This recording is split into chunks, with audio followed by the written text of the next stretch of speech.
L'Alléluia des cieux et de la terre. Ce cantique part de l'idée exprimée dans le précédent, savoir que l'Éternel est le bienfaiteur de toute la création, en même temps que le sauveur de son peuple.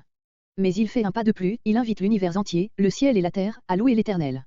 Le Dieu d'Israël est digne d'une telle louange, parce que sa majesté est élevée au-dessus de la terre et des cieux, verset 13, mais aussi et surtout parce qu'il a relevé son peuple, verset 14.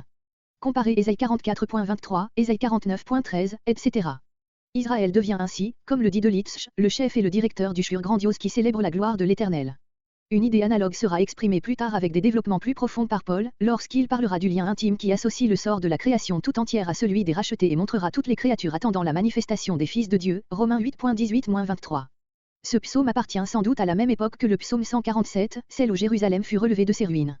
Dans les 6 premiers versets, le psalmiste s'adresse, en 2 courtes strophes de 2 versets chacune, aux cieux et à leurs habitants, les anges, versets 1 et 2, les astres, versets 3 à 4, tout créé par l'Éternel et affermi, chacun dans sa sphère, par une loi que rien ne peut ébranler, versets 5 et 6. Dans les 6 versets suivants, il part des abîmes, verset 7, émoticône n'en croyant pas ses yeux, pour remonter aux plantes et aux animaux terrestres, versets 9 et 10, et arriver à l'homme, versets entre 11 et 12. La dernière strophe, servant de conclusion, indique le double motif de ce concert de louanges, versets entre 13 et 14. Verset 1.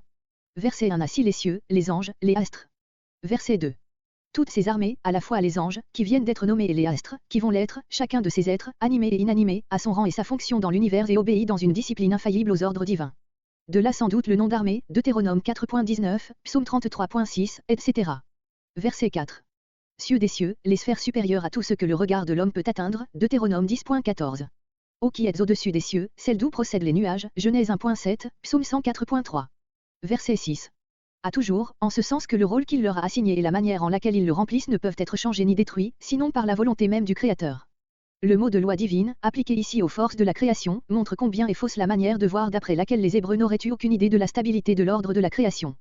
Voir l'introduction au psaume 104. Verset 7. Verset 7 à 12 La terre et ses habitants. De la terre, expression correspondant aux des cieux du verset 1. Monstres, abîmes, des mers.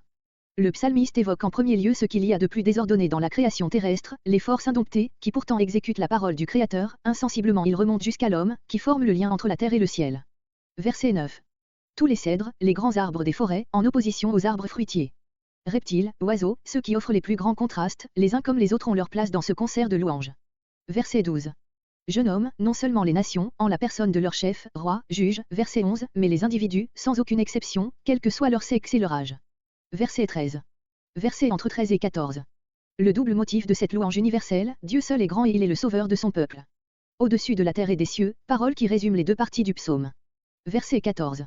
Une corne, une force, psaume 75.5, psaume 132.17. Peut-être l'idée messianique n'est-elle pas absente de la pensée du psalmiste. Il sait que la force divine qui sauvera son peuple se concentrera tout entière en la personne du Messie promis, invisible encore, ce Messie est déjà la gloire de son peuple. Ce verset offre quelque analogie avec la parole de Siméon, Luc 2.30-32.